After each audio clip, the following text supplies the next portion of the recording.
ఇరాన్కు Donald Trump final warning ఇచ్చారు. 24 గంటల పాటు టైం ఇస్తూ తీవ్ర భాషను ఉపయోగిస్తూ బెదిరింపుల దిగాడు ట్రంప్.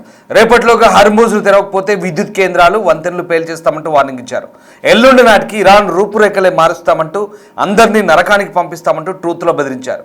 హర్మూజ్ జలసంధి తెరవాలని ఇప్పటికే పలుమార్లు ట్రంప్ వార్నింగ్ ఇచ్చారు. ట్రంప్ బెదిరింపులపై ఇరాన్ స్పందించలేదు. బెదిరింపులపై ఏ విధంగా కూడా స్పందిస్తుందోనన్న ఉత్కంఠ అయితే కొనసాగుతోంది. డొనాల్డ్ జే ట్రంప్ తన ట్రూత్ సోషల్లో హెచ్చరించినటువంటి ఆ పోస్ట్ మనం ఒకసారి చూడొచ్చు.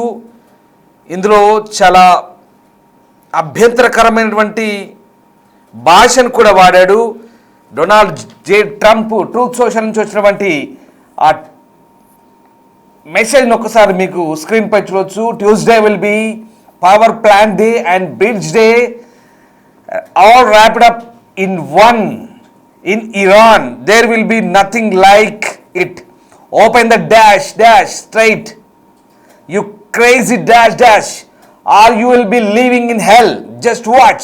Praise be to Allah. President Donald J. Trump.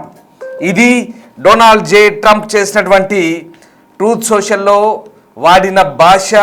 ఇరాన్ను హెచ్చరిస్తూ అతి తీవ్ర హెచ్చరిక. అలాగే ఆయన వాడిన పదజాలం ఒక్కసారి చూడొచ్చు. ఎంత దారుణంగా ఇరాన్ని వార్నింగ్ ఇస్తున్నాడు. It's a deadly warning.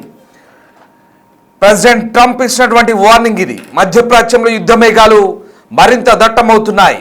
ఇంకొక 24 గంటలు మాత్రమే మిగిలి ఉంది. ఎస్, ట్రంప్ పెట్టిన డెడ్ లైన్కి మరొక 24 అవర్స్ మాత్రమే ఉంది. ఈ 24 అవర్స్లో ఇక హర్మూజ్ను కనుక రీఓపెన్ చేయకపోతే మీ సంగతి ఏంటో తెలుస్తానంటూ ట్రంప్ హెచ్చరించిన విధానం ఒక్కసారి మనం చూడొచ్చు. ఇక ప్రస్తుతం అమెరికా, ఇజ్రాయెల్, ఇరాన్ మధ్య ఘర్షణ ముదురుతుండడంతో ప్రపంచవ్యాప్తంగా ఆందోళన వ్యక్తమవుతుంది. తాజా పరిణామాల ప్రకారం ఇక ఇరు పక్షాలు పరస్పర దాడులతో విరుచుకుపడుతున్నాయి. ఇరాన్ కూల్చివేసిన F-15 యుద్ధ విమానానికి చెందినటువంటి మిస్సింగ్ సిబ్బందిని అమెరికా దళాలు విజయవంతంగా రెస్క్యూ చేశాయి. ఇది అమెరికా చరిత్రలోనే అత్యంత సాహసోపేతమైన ఆపరేషన్లో ఒకటిగా ట్రంప్ అభివర్ణిస్తున్నారు. ఈ క్రమంలో మరో స్ట్రాంగ్ వార్నింగ్ ఇచ్చారు.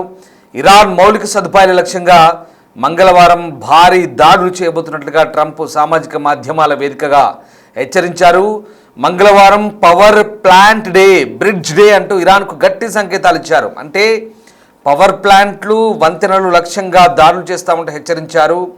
ఈ నేపథ్యంలో ట్రంప్ హెచ్చరికల పర్యవసానం ఎలా ఉంటుందోనన్న ఆందోళన వ్యక్తమవుతోంది.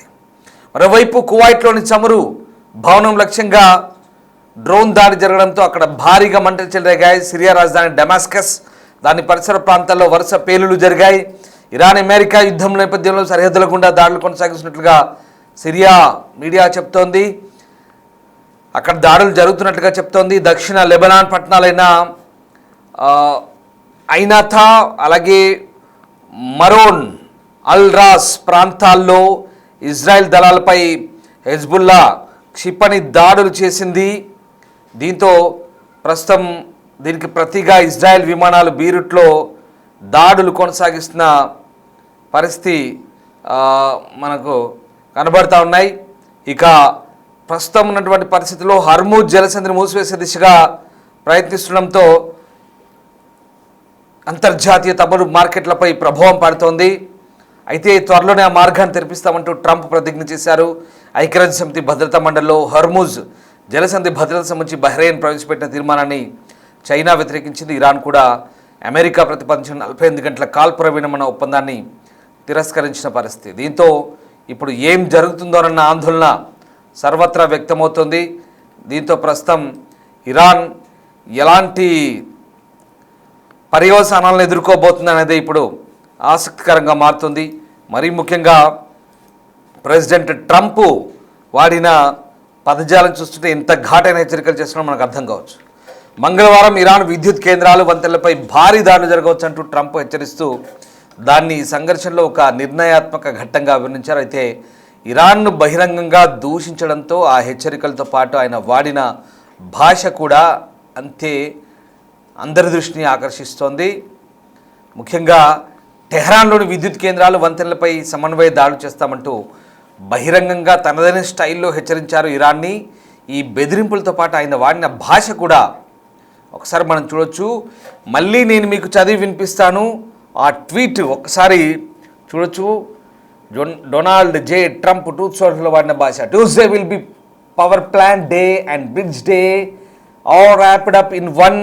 In Iran there will be nothing like it. Open the dash dash strait you crazy dash dash or you will be living in hell. Just watch praises to be Allah. President Donald J Trump. ఇది Trump చేసిన tweet. మధ్యలో కొన్ని ఆ పదాలను మేము dash dash అంటూ చెప్పడం జరిగింది. అవి మీరు స్క్రీన్పై చూసి ఆయన వాడిన భాష ఏంటో మీరు అర్థం చేసుకోవచ్చు. సో ఇది పరిస్థితి. అమెరికా అధ్యక్షుడు వాడిన భాష కూడా ఇప్పుడు అందరి దృష్టిని ఆకర్షిస్తోంది. జలసంధిని తిరిగి తెరవాలని డిమాండ్ చేస్తూ ఇరాన్పై బహిరంగ దూషణలు గుప్పిస్తున్నారు Donald J Trump. Truth social ఒక పోస్ట్లో ఈ ట్రంప్ హెచ్చరికలు మనకు కనబడ్డాయి. ఈ సంఘర్షణలో నిర్ణయాత్మక ఘట్టంగా అభివర్ణించారు. ప్రపంచ చమురు సరఫరాలో అధిక భాగం ప్రయాణించేటువంటి ఏదైతే ఈ హర్మూజ్ ఉందో దాన్ని వీలైనంత తొందరగా మర్యాదగా తెరవాలి, లేదంటే ఇక పరిణామాలు ఏ రకంగా ఉంటాయో అర్థం చేసుకోండి అంటూ ఆయన హెచ్చరిస్తున్న పరిస్థితి కనబడుతోంది. ఇరాన్లో మంగళవారం power plant day, bridge day ఒకే రోజు జరగనున్నాయి. అలాంటిది మరి ఎక్కడా జరగొద్దు అంటూ అతను రాసుకోవాల్సిన పరిస్థితి. అంటే దీన్ని బట్టి మనం అర్థం చేసుకోవచ్చు ఆ రోజు మొత్తం టార్గెట్లు కాబోతున్నాయని. సో ఇరాన్ వెనక్కి తగ్గే సూచనలు ఏమాత్రం చూపని సమయంలో ట్రంప్ ఈ వ్యాఖ్యలు చేస్తున్నారు. హర్మూజ్ను తిరిగి తెరవాలని ఇప్పటికే 48 అవర్స్ డెడ్లైన్ విధించారు. టెహ్రాన్ ఆదివారం గల్ఫ్ అంతటా కువైట్, యుఏఈ మరియు బహ్రెయిన్లో ఇంధన మౌలిక సదుపాయాలపై కొత్తగా దాడులు చేసింది.